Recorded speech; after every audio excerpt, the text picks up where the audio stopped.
We will have a panel to discuss how employers and employees should adapt to changes in working life. And for that, you will have, for a change, another host here on the stage. I would like to invite Stefan Olsson here, who's the Director of Employment at the European Commission, the Director General for Employment, Social Affairs and Inclusion. Please. Thanks a lot.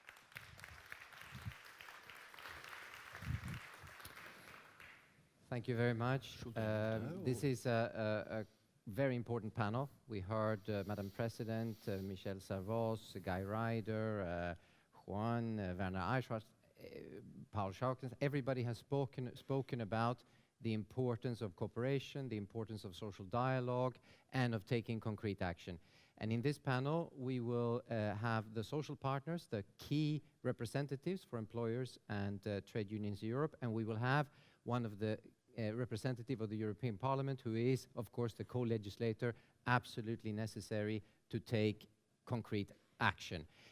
I'll briefly introduce the panelists. First, I will just say that we're always dealing with performance indicators, and I know if I would ask you today, one of my performance indicator would be to stop at 1:15 so that we can eat.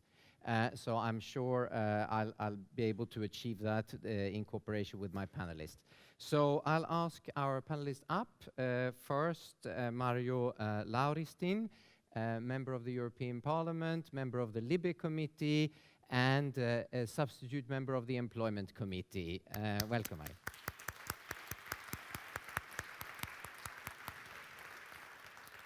It's key that we have Mario here because she has done some key reports of the rapporteur, which is a very honorable task in the European Parliament, in the Libe Committee, focused on data protection, but also, very important for this context, been rapporteur and worked in the Employment Committee on these issues as well, and she will tell us more about this.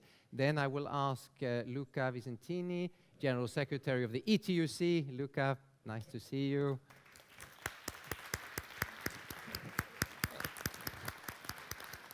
No need for further introduction from Luca. And then Marcus Byrer, Director General of Business Europe. Please, Marcus.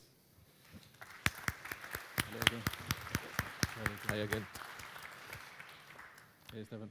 So in the coffee break, there were a few skeptical delegates who came up to me and said, you have a member of the European Parliament and you have social partners, and we want to eat at 1:15. So there were some bets being made on whether I would be able to convince them to only speak 5 minutes in their opening statements. There was some money exchanged. So I'm sure that you'll support me in staying with 5 minutes for some short opening statements. I don't know who to start with. Maybe Mario, you would like to start as from the European Parliament's perspective, please. Thank you so much. Yes, I will start with pleasure because I have a feeling that not many of you really imagine really how hot are discussions in European Parliament about all those matters we are really talking today about. And just this week, for example, we are passing the report on the lifelong learning. The strategy for digital skills, or skill strategy really, is discussed also. The implementation of that is very hot matter. And in our committee on employment and social affairs, we have had this discussion, or really we have discussion on these matters also practically every week. And many of these topics we have been discussing here have been already come to some kind of, say, statements. And really those statements, unfortunately, very often are in this format of should. We should do that. We ought to be ready. We need something. And for me, the most difficult issue really is to find answer to question how. And in this sense, it all starts really from definition. And for that, I was happy to listen to Professor Schoken from Leuven University, because this kind of work, to make it clear what is really work, what is really employment, how really all these different changes will produce different challenges to social systems. It is very important.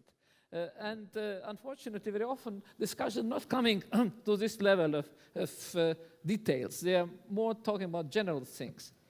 On this general level, I suppose for Parliament, it's the sine qua non that in the new digital environment, the level of social protection cannot be lowered below what we have now in so-called typical work. But then the regulation itself, we had in the presentation, the previous presentation, one very nice slide about regulation, having no regulation, then regulation just by concrete legislation, and regulation by the contract, by agreements, by collective negotiation. Here, one of major issue really is, you know, that in all those atypical new forms of work, it's very difficult to find a representation body. Trade unions are not covering most of that. So if we say that in our paper also, where I was rapporteur, that we need the all-European new system of collective bargaining, then who will be there the partners when we speak about, for example, platform workers, or all those new forms from one side, and people who are engaged? So none of those sides now are really considered to be social partners. Though, who will be the new social partners? I suppose that's one of very intriguing questions, and we have to find solution.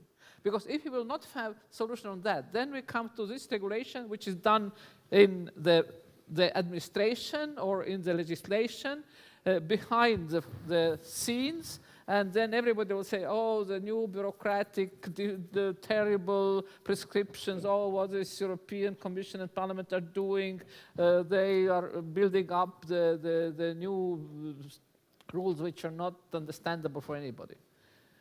But from other side, what is a solution very often, which is unavoidable, we talk about social pillar in Parliament, is that we also have to come to agreement about universal part, because there are always the two parts. It's one of the negotiated, very maybe different in different countries and so on, but the other should be some kind of European social, we call it social floor. So not safety net, but floor. Meaning that how to ensure in this very quickly changing, unstable environment, where time really is counted in minutes, like it was said, the guarantees for everybody that they will have some at least minimal, and what it could be minimal level of the decent life, meaning resources, meaning conditions and guarantees. And that is, again, the thing which is very much debatable now. So we have this, we are on the halfway. So we have recognized these issues, these needs. We are seeking for this kind of concrete input from the research. And we have already done part of the legislative work, but really we are looking for the new definitions, new understandings, and also new institutional and representational structures. Thank you very much, Mario. I think you posed some very important questions there, but just would like to make the point that from a Commission perspective, we're of course very grateful to this presidency for actually focusing on the issues throughout its presidency, so that we can really get further on how to solve those remaining questions. I continue with Luca, please. Well, I really appreciate it, but I will comment briefly later on. First of all, we think that around this debate on the new forms of work linked to the new economy, to the digital economy, etc., there is a lot of rhetoric, sometimes enthusiasm based on fake news, and sometimes also some misleading debate. And a lot of emphasis on opportunities and the need to upskill the competences of people. All this is absolutely important. But, you know, dealing with the new forms in the labor market, new forms of work in the labor market needs a more complex approach. And first of all, also some more in-depth analysis. And what we try to do, I mean, as trade unions, but together with the employee organizations, I mean the European Commission, the other institutions, is trying to go through the problems and see if we can provide concrete solutions. Because it's not only and simply about having conferences and discussing about the great future scenarios we can draw up. The problem is also how we can fix the problems that emerge from these changes that are happening in the labor market. And we see two main areas where we should really try to play a stronger role as social partners, as also together with the institutions. The first one is that digitalisation, automation, new forms of the economy, these new forms affect also the old economy. It's not only and simply about creating online platforms or creating sharing economy businesses, new kind of businesses in the new sectors in the economy. It's first of all about introducing innovation, introducing new technologies, introducing automation and digitalization in the old-fashioned and normal processes for production and delivering of services. And when this happens, this can, of course, create new opportunities for business, new opportunity for profits, and also new opportunity for new jobs. But very often it also destroys a lot of jobs. Thousands and thousands of jobs can be destroyed by this kind of changes happening in the labor market, in the economy. We are not at all saying that we have to stop this innovation, that we have to stop these changes. The problem is that we need to manage these changes, to make sure that for each job that is destroyed, another job is created. At least another job is created, and possibly a quality job. And possibly even that if there is a job that is obsolete, we should also explore the possibility to transform the same very job into something else, into something more innovative that can cope with the changes in the labor market. This is just transition. And just transition is not an empty word. Just transition means that we need to put in place investment, first of all, private investment from the companies that want to update and change their businesses, I mean, to make sure that the negative consequences that can come from these changes can be prevented and tackled properly, but also public investment to help the companies in including innovation and new technologies in their production, in their activities, in their business, and at the same time taking care also of the consequences that can happen for their labor force. Investment in this respect is really crucial. Investment is also needed to make sure that we can put in place paths for upskilling people and to help people in adapting to these changes that can happen also in the old economy sectors where also innovation can take place. Managing just transition means a strong alliance between public authorities and social partners. It's really important to imagine together which are the paths for accompanying properly these changes and these developments that are happening. Is not only and simply a matter to be discussed in the Brussels bubble, it's first of all a matter of implementing a proper industrial policy together with just transition at the national, sectoral, and particularly local level.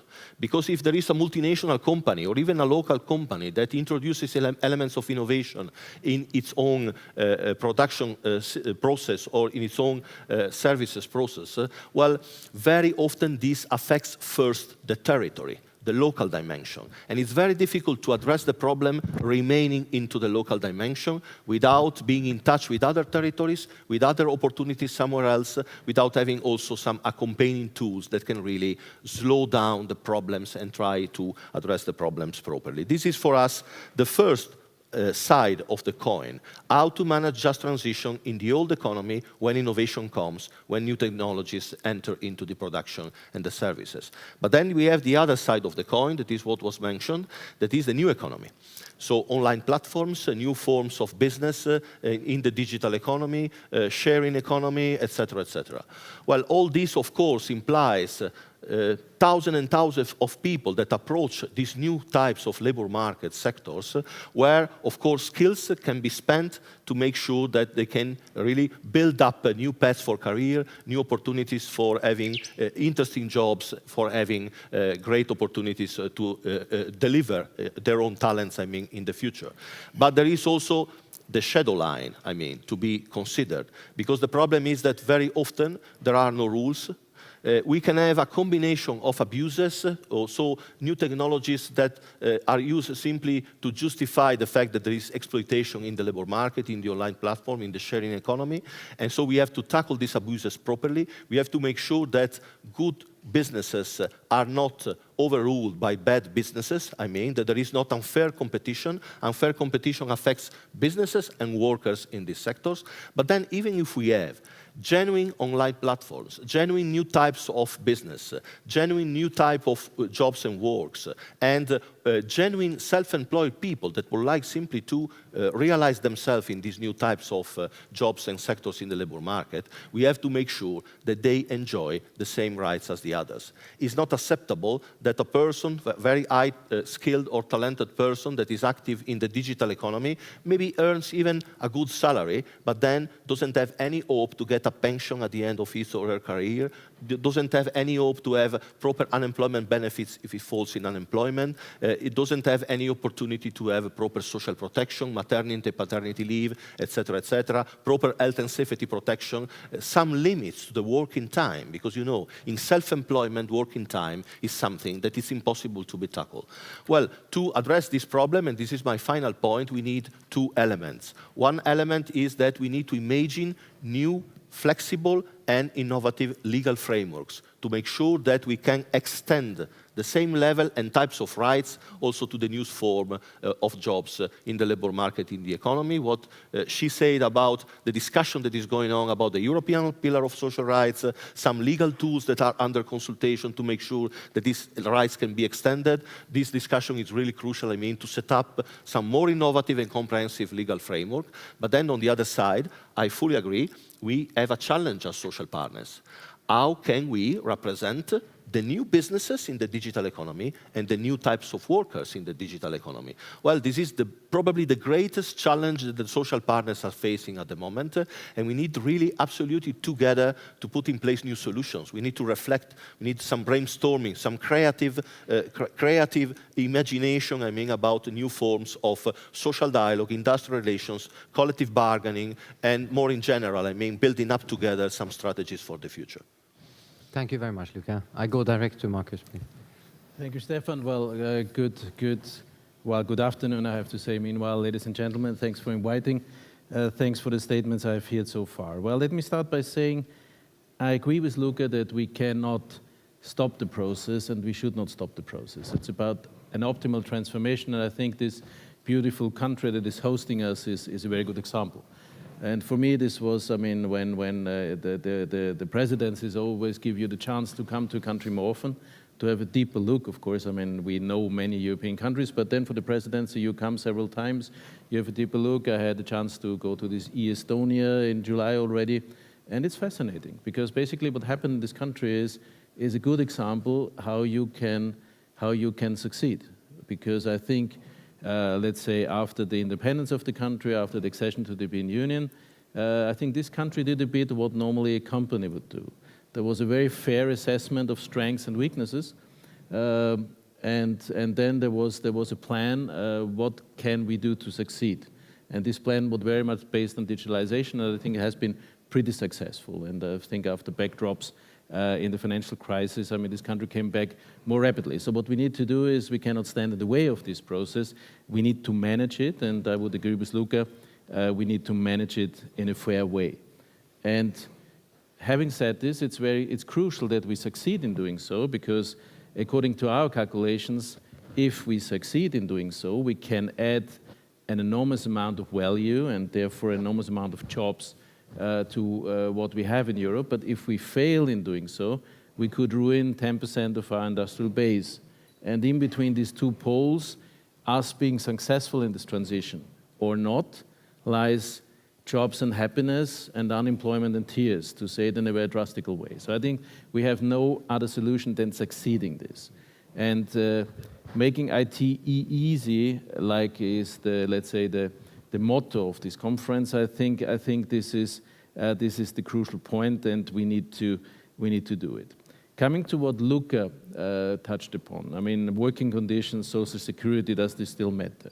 I think it absolutely does, but of course we need to make it appropriately applicable to what these new forms partly are. I would not totally agree with you on the same level, but I would say an appropriate level, appropriate to the way of things. And I think there's also a very important point to have choices here. But I totally agree that the social partners have a joint role in bringing this forward, and I think we've recognized this. I mean, we have already produced some joint papers, but at the same time, it's true, papers is one thing, to come to concrete action is another thing, but I think it's a start that we have jointly recognized that we need to make this digital revolution and to need to manage it in a way that it creates jobs and not on the opposite. At the same time, if you look at the evidence and if you look at what happened in the past, so far, technological progress, technological jumps forward have always brought us more prosperity and more jobs. And of course, I think this is the challenge we need to take up here, that we make sure that the same is happening now. I mean, the studies we have so far show us that if we get it right, we can get there. But of course, there is also a risk that it's going in the opposite way. At the same time, as we have said earlier, we cannot stand in the way. I mean, for instance, you remember this example, it's not enough to say, okay, we have now electric trains. We still need somebody who would normally deal with the coal. I mean, we need to find better, smarter, higher qualified solutions for the workers who are no longer less necessary in their old jobs due to the technological change. But this is also an opportunity, because I think many jobs in factories were not the nicest ones as far as certain living conditions is concerned. So this upskilling, of course, is also bearing a lot of opportunities. Which brings me to skills. I mean, of course, and it's a funny thing to say, I mean, we all agree on this, but just to bring some figures, we know that, I mean, 40% of our citizens in Europe are still on a very low level or no level, so no skills on digital, and we know that 90% of jobs in the very near future will request digital skills. So there is the whole thing we need to deal with. I mean, there's a number of things our companies, and we have seen it in the recent speech, are looking for. I mean, data managers, cybersecurity specialists, and so on, not finding. So it's very important that as social partners, we're working together to provide the right signals for the systems to change our education and training curricula appropriately to be sure that we have the skills. And it was very interesting to listen to our colleague. I mean, I had a chance to study in Stanford a while ago, and I was also asking me the same question. I mean, this is a wonderful region, but I'm coming from Austria, so a pretty rich country. So back then I was comparing and was saying, well, I mean, they are producing a gross regional product there, which is basically double of the Austrian GDP. So there must be something, and I think it's very clear. I mean, they have the best universities, they have an open entrepreneurial situation, they have venture capital, which we miss, and they're able to attract the best brains in the world, which of course involves that you need to make sure that these people feel welcome. So another thing we need to do. Another point why I think it's important to really bet on this upskilling and on the educational curriculum is of course that we are lacking behind overall in labor productivity. Not so much in industry. I think on this we are pretty competitive, and we need to get the transformation right in order to maintain this level. But I think there's a gap in services. I spare you the figures, but we all know that there is a gap between us and the US, and this is something, of course, we have a certain margin of maneuver. Coming briefly to this collaborative economy, because it has been touched upon, we see there's a lot of opportunities. This can offer a lot of opportunities. Of course, and now I go back to you, Luca, of course, this doesn't mean that, of course, this will need to be, on the contrary, this must not be a room free of rights. But then, of course, I would say these rights need to be appropriate. And we need to provide for choices, because there's also situations where people want to have one or the other part of social protection and not beyond. And there's also an entrepreneurial part in it. But and there's no one fits all. I think we have seen this. In the speech of the professor recently, and you can also see. I mean, just to stay with the quantum. I mean, I think there's 15% self-employed.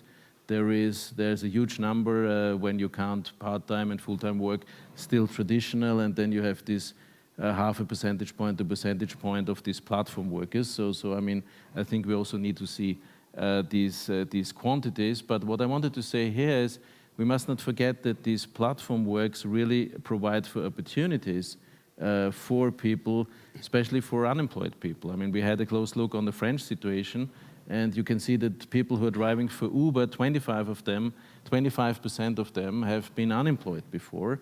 And within this group of the unemployed, I mean, 40% of them were long-time unemployed. So I think this provides also for new opportunities. And I think what we need to think about, and this brings me back to Estonia, is the states need to match the technological level of these new companies. Because I think if I'm not mistaken, Estonia is one of the single countries in the world that has not a problem getting taxes from Uber and dealing with Uber, because they're on the same technological level. And then this is done automatically, but maybe it's also a bit of an not skilling, but up technologically level raising of the states in order to keep up with the developments in these platforms. So there need to be fair conditions on this. I totally agree with you, Luca.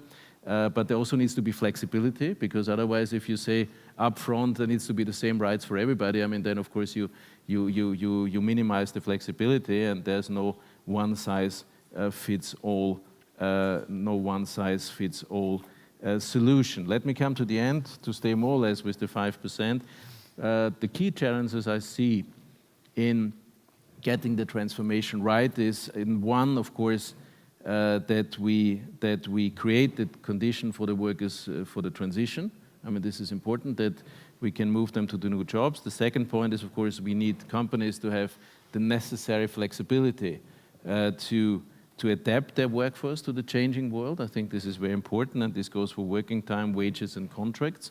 And the third point is, of course, and I said it before, is to maintain the employability of people and to make sure that we have the right skills. And if we manage together social partners, these and institutions, of course, this triangle, I think then we have a good chance to use these technologies to move forward to a better future and not to be scared. Thank you. Thank you very much, Markus, and thanks to all the panelists for your sharp and very full interventions. I know that there is a lot of knowledge, there are a lot of ideas out here in the audience, and you've been very, very nice and patient. So I think this is now the time where we can look at some questions. I see if we can get some interesting questions on the screen. So participation in trade unions is declining, which is something which Luca touched upon. Maybe this is for you, Luca. Would you be happy to take this one up? Yeah, the reply is yes. The EU participation in trade unions is declining. Well, first of all, it depends on sectors. The problem we have, paradoxically, in these sectors of the new jobs in the labor market is that actually our membership is increasing, simply because we started from zero. So what we have seen in the last, let's say, 5 years, is that the unions that have established proper social dialogue on these sectors and on the problems of these sectors, that have been able to, together with public authorities and employers' organizations, to set up a proper legal frameworks, or even to develop collective bargaining for these workers. The unions that have been able to put in place also organizing campaigns to be in touch with these people, before telling them what they want to do for them, listening to them and try to understand what their problems are, where these unions succeeded in increasing significantly their membership in these sectors. And at the moment, there are unions around Europe where, membership in the new economy can be even 20% of the world membership. Then it's true that we have a decline in the traditional sectors. But, this depends on different factors. I mean, sometimes also the fact that employment is declining in the traditional sectors, and it's very difficult to have just transition and to manage just transition. So if a worker loses a job in a traditional sector, cannot find another decent job in that sector or in another sector, is very likely this worker will send the unions to hell. Yeah. So you're pointing also to the absolute need for trade unions to not give up, but to say, listen, we have to adapt as well, no? Yeah. Mario, you want to come in? Yeah, maybe I would be a bit controversial because, as I mentioned already, in these new forms of labor, it's very difficult to organize something which is similar to old trade unions. Of course. Because they are not sectoral. They are not, in this sense, locked in some special kind of work, but they are unions of people who are in the same situation, but having maybe different professions and so on. Though, and that means that we have to find also maybe solutions in legislation which will motivate these people to have this kind of, not unions, maybe associations or networks or representations. And for example, now as I'm dealing with data protection and e-privacy as my main line, we have seen that in this area there are emerging new organizations which really are seeking their role to protect and represent the rights of people, including people who are working in this kind of platform work and so on. And what they need and what we try then to provide is the legislative support to give them right for representation. And by my mind, that's one of crucial things, because we have seen a lot of fights to really restrict the right for representation, restrict the right to representation. And I suppose it's very important that legislation also will have this balance and will really ensure this right for representation. Mm-hmm. Thank you. Maybe also, Marcus, you want to come in, but also we have a very interesting issue about that the concept of employer is changing rapidly at the same time, which is interlinked with this, but maybe to come in on both those issues. Yeah, well, I think my answer will go for both sides. I mean, I think our aim as far as trade unions is concerned is to have strong trade unions. I mean, to be very clear on this, I mean, to have strong trade unions which are representative. I mean, this is very clear because we see in the countries where you have a strong representative trade union, you have a partner to talk to, sometimes a tough partner, but then you can make a deal and it will be followed up. I mean, you see the problem when you have weaker trade unions or when you have split trade unions. I mean, then it's much more difficult to come to decent solutions. This is one part. The other part is, yes, I mean, there is changes on both sides and we need to adapt to it. And I think by no means, and this goes for the trade unions as it goes for representatives of the employer side, we must stand in the way of this transformation. Of course, you will always have these effects that you will have entities saying, okay, I'll lose members and this is not good for us and whatever. All this is understandable and that this you will not be able to avoid it up to a certain extent. But I think it's also our task to manage it in a way that we are not hindering the transformation, because I think this would be wrong. Luca, please. A short comment on what she said, because I think it's crucial to adapt also legal frameworks. There are countries in the European Union where self-employed workers cannot join a union. Yeah. They are prevented to do it. And so this should be fixed. I mean, this is a real problem. This is an obstacle to democracy, first of all, and then also to social partnerships, of course. But then the problem is that they should be allowed to join a union. Not the existing unions, of course, but I wouldn't be convinced to introduce some strange types of associations, you know.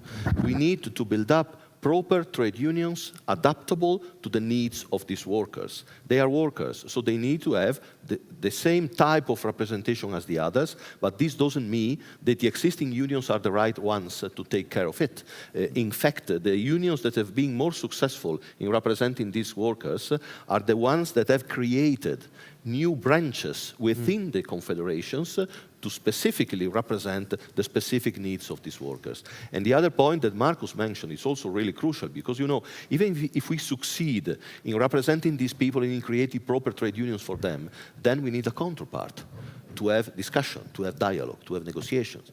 And if it's not clear who the employer is, well, this is really a problem. I mean, we need also to explore, new forms of employers' representation to make sure that we can create new types and innovative types of social partnership also in this new sector of the economy.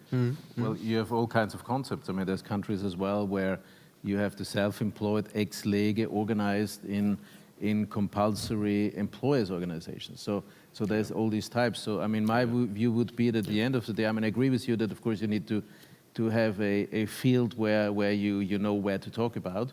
At the same time, I think it should be also very much, there should be also a certain choice for the person, whether it's, the person sees itself more as an employee or as an employer. Yeah, fully agree. Yeah. Fully agree. You know, self-employment is a planet, I mean, it's a world, and you have self-employed people that are employers or entrepreneurs, let's say, more than employers, because they don't employ anyone, but they are entrepreneurs, and other self-employed people that are really workers. So we need to clarify a bit without setting up too strict definitions, because, you know, this will be a backlash, I mean, at the end, but at least having an idea and giving to the people the freedom to decide if they want to consider themselves entrepreneurs or workers, and then consequently joining an entrepreneurs organization or a trade union. This is really something we should discuss about, I mean, in a tripartite dimension, I think. Thanks. I think we'll take a next question.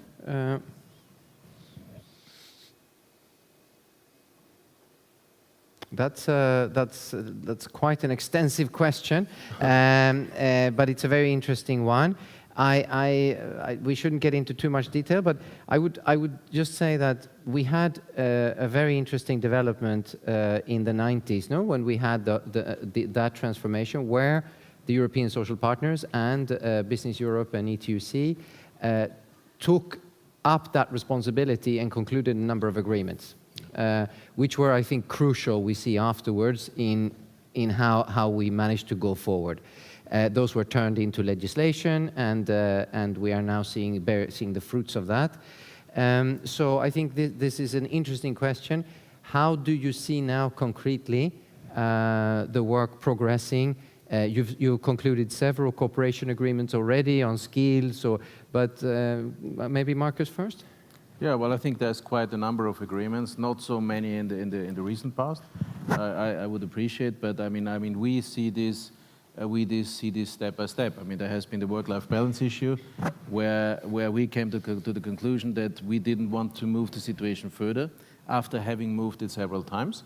I mean, you can agree on this or disagree, but I mean, this is the conclusion of our members, and now we are in a situation to assess two further proposals by the Commission, one being Social Security, where I think we jointly come to the conclusion this is rather something for the legislator, so this is not so much something that the social partners should do together. And then we have this issue on the written statement, where we are still in the process of assessing, and of course we will assess on the basis of what will be coming out from this second stage consultation. But our aim, or let's say my aim, is to achieve a mandate, because I think we should come up with a readiness to talk here. Of course, I'm not sure whether this mandate will cover all the issues Luca would like to see there, but my aim, and I will invest myself personally there, would be to come up with a mandate, at least on the points where we can convince our membership to talk about. Yeah, I fully agree. But regarding the question in particular, the question talks about adjustment.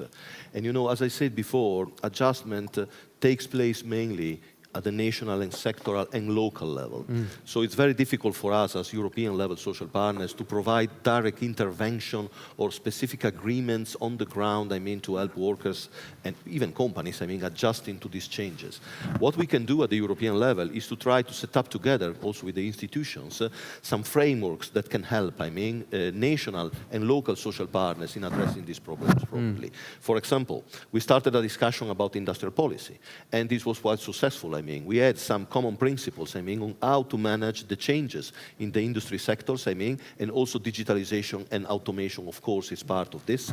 Then second, we had a lot of discussions concerning PETs, funding, and initiatives coming from the European Union to help upskilling processes at the local sectoral level, I mean, for workers that need to adjust.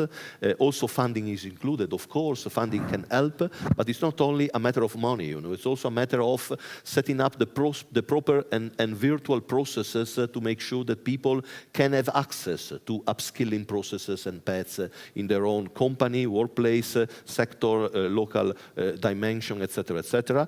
But of course, we can do more. We can discuss with the European Commission in the framework of the European Pillar of Social Rights if some concrete tools, I mean, can be put in place, and even implemented and improved. For example, the discussion that is going to come about the European budget for the next period of the multi-annual financial framework.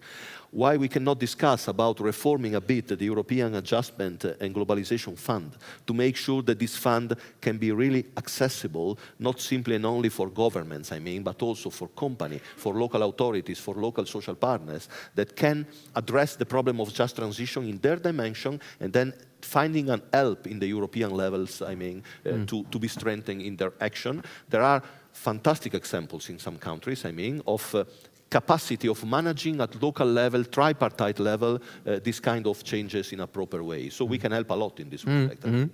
Yeah. Mario first, and then Marcus. May I say that, listening how you very firmly said, these things should be solved on local level. On European level, we cannot do this kind of agreements. I will say that, yes, it's like that, yes, now. But listening for Karol Indreks and listening to all those people who say that young people like to be really networking all over the Europe and even globally, and also these platforms will engage people from different countries and so on.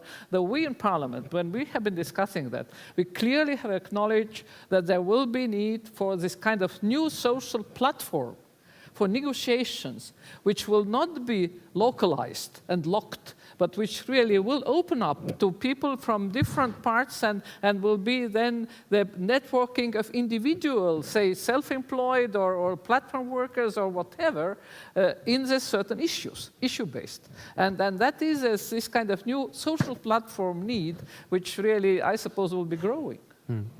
Now, I saw Luca's comment more as, don't think we can solve everything in detail at the EU level. It was not exactly. It was not in opposition. But so the levels need to work. To integrate the different levels, exactly. but I fully agree.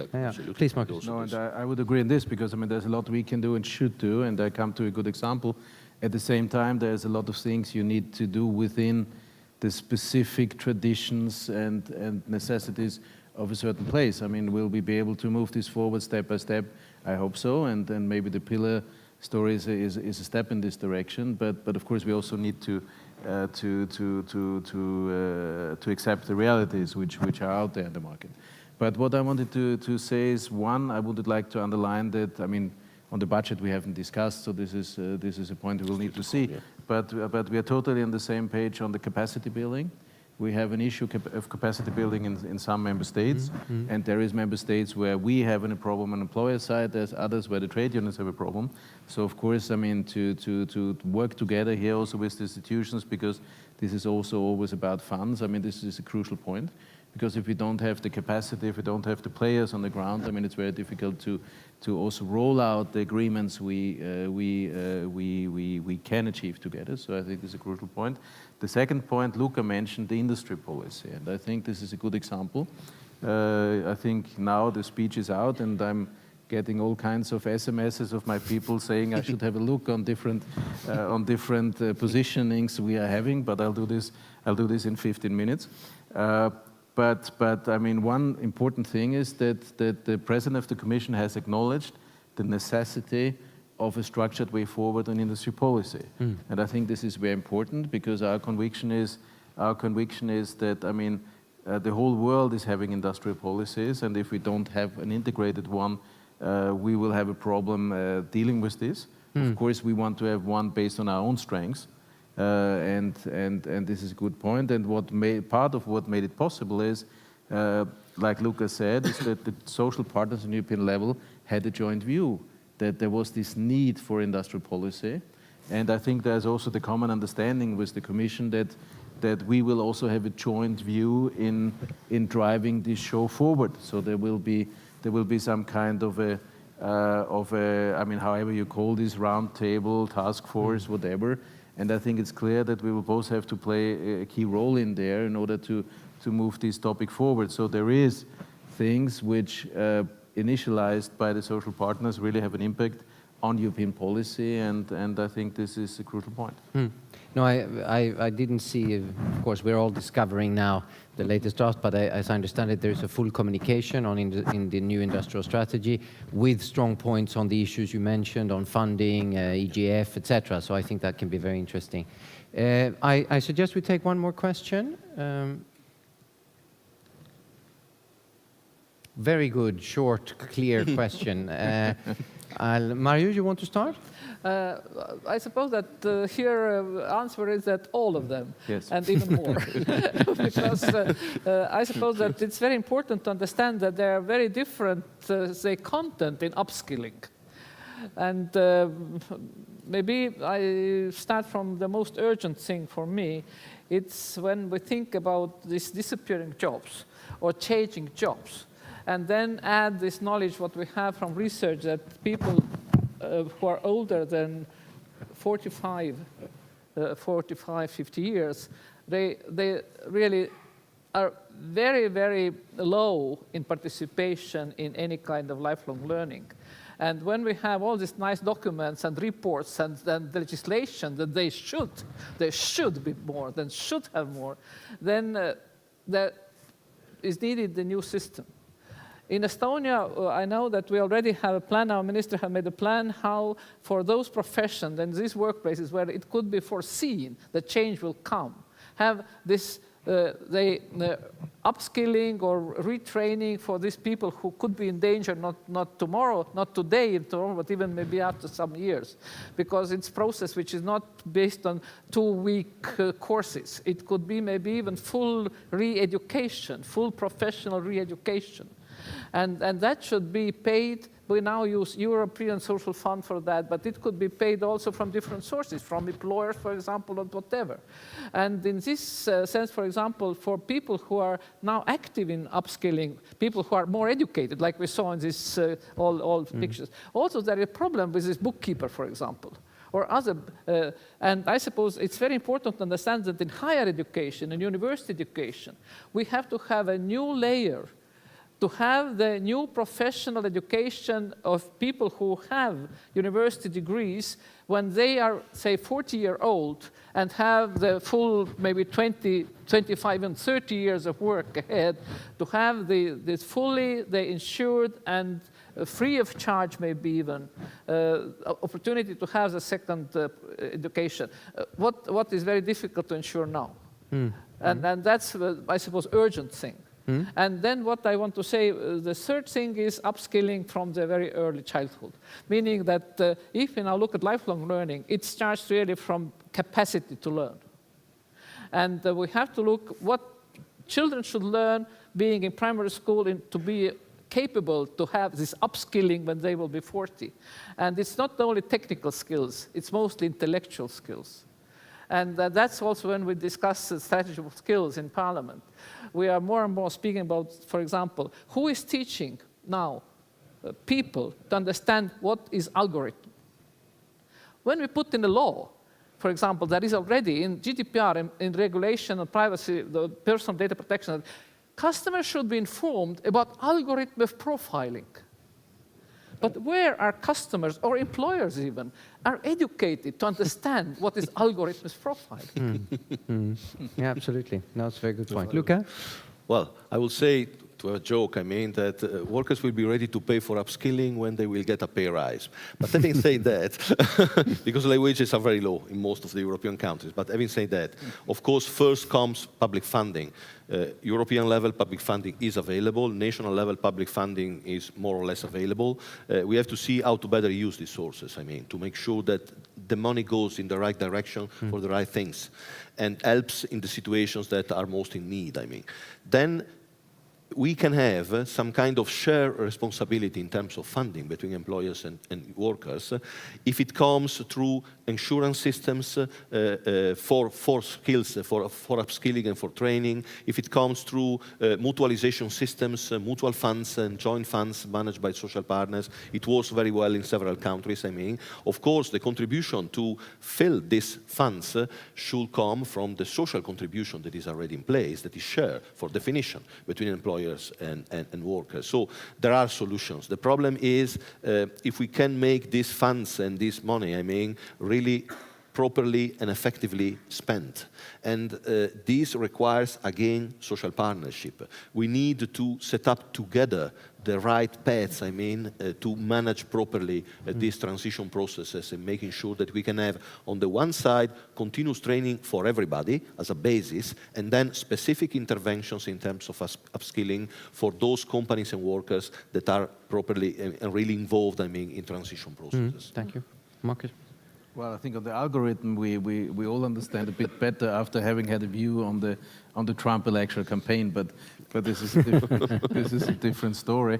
No, I mean, I think I would agree broadly. I mean, first, it's a mix of all these three players. I mean, of course, we must not forget, of course, education as such is a key obligation or a key task of the government. So this is very important. But of course, we need to provide the input to make sure that the right skills are addressed at the appropriate moment. This is one thing.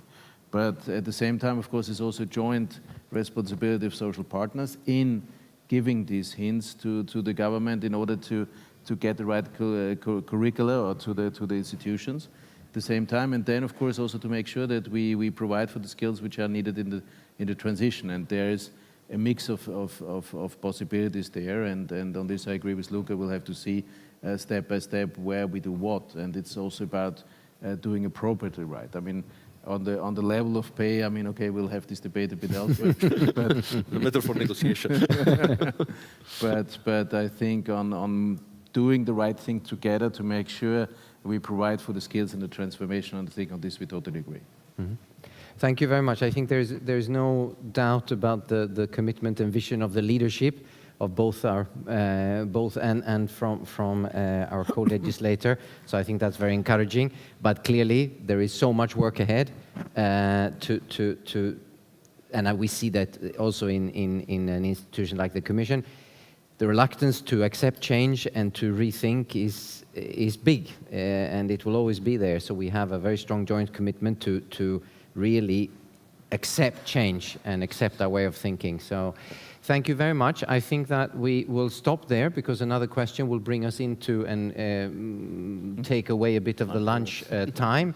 So I would like to thank our panelists with a warm applause, and then after that, already thank our hosts for inviting us for lunch. Thank you very much. Thank you very much.